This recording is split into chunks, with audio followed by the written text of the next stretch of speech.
Well, thank you, everybody. What a great event. Appreciate everybody coming to these tech talks. So a little bit about Activate.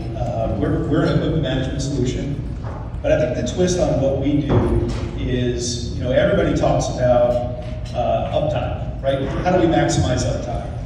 And we all try to do that within the four walls of our company, within the four walls of the fleet owner. So, we go out and we get a CMMS, or, we get a digital inspection solution. But to us, the challenge extends far beyond the four walls of the fleet owner. It extends into the dealers, the rental companies, the service providers that you all work with and depend upon on a day-to-day basis. And so at Activate, what we're doing is we're connecting folks like yourselves in real time so that you can get better, faster, premium service from your dealers, from your rental companies, and from the other service providers that you work with, but at the same time improve your equipment management internally within your company. So reduce those cycle times when you're dealing with a dealer or a rental company from going 5 cycles to 1 cycle. So let me give you a little example of how we're doing that. So again, this is all about having a whole picture of what's going on with your equipment. Not just what you guys are working on internally, but again, what your dealers are working on, what your rental companies are working on, and having a 360-degree view of the equipment to make sure that you can keep stuff up and running. So a little example, so Activate is the equipment management solution on a $4 billion bridge and tunnel expansion. About 1,200 assets on the site, and there's about 29 different providers that they work with. So they work with rental companies, tire companies, OEM dealers, right? And so we have connected them to their primary partners. And so, for example, when an operator does their walk-around inspection and they flag an issue, the rental company or their dealer can see that in real time. And they can act on this joint venture's behalf to get that piece of equipment up and running faster. So what does that translate into? So we've reduced their issue resolution cycles from 5 cycles to 1. We've increased their equipment uptime by greater than 30%. We've improved the rental utilization, the large rental fleet there, and we've ensured that there's 100% compliance on operator walk-around inspections. So as an example, to date, they've done 35,000 operator walk-around inspections on their equipment. But not only they can see that internally, but all of their partners that they count on can see that as well and can help them act on those things that folks are finding that are wrong with the equipment.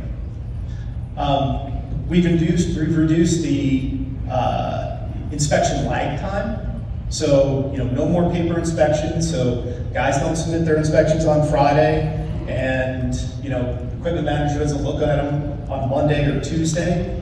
In real time, the equipment manager, the job site super, the dealer service manager, or product support sales rep are all on the same page in real time, and they can all collectively and collaboratively act on the best interest and the best behalf of the equipment. And because of that, this year so far, this job site reported over 7,000 issues, right? And they've resolved, they know they've resolved, they can track it. They know they've resolved over 6,000 of those issues. Not just themselves, but they've outsourced over 1,000 issues to third parties that they can track in the same space that they track all the things that they do themselves. So, they're getting 90% plus of the issues they identified, they're getting them resolved. And they're getting 90% plus of all of their PMs done on time. So, quite remarkable metrics that they're achieving, but they're doing this in collaboration with the partners that they count on, and the partners that serve them. Their dealers, their rental companies, their other service providers, and we like to call that co-managing equipment. And so, we talk about technology and how it can improve our communications.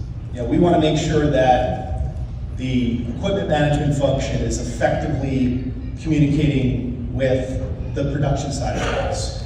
And we want to make sure that equipment management and production are effectively and efficiently communicating with the dealers, the rental companies, the service providers that they can count on. So instead of having, we showed on that first slide there, instead of having this sort of jumbled, sort of siloed communication, we want to take things and make it a straight line, where everybody has a window into an issue was reported, it was assigned out to somebody internally or externally, the progress is tracked, so we can all see that in real time. And then there's a notification when that piece of equipment is back up and running. And again, all the key players that are involved, and it's important for them to know.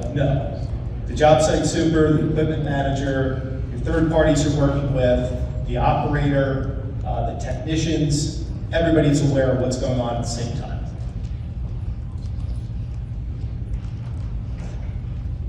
So I think I've got 21 seconds left. I don't know if there's a 15-second question there.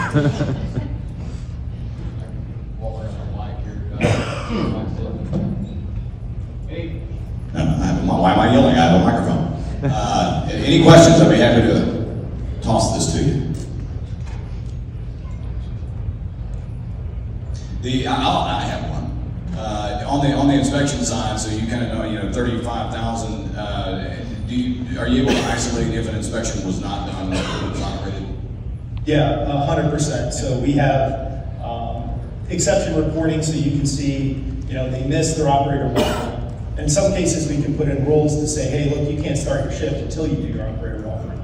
And so we're able to force in process change onto the job site. And that's one of the biggest things that we see is, technology is fantastic, but you have to have the people and the processes and the communication to support that in place. And so, but yes, we have a lot of business rules to affect process change from the job site back.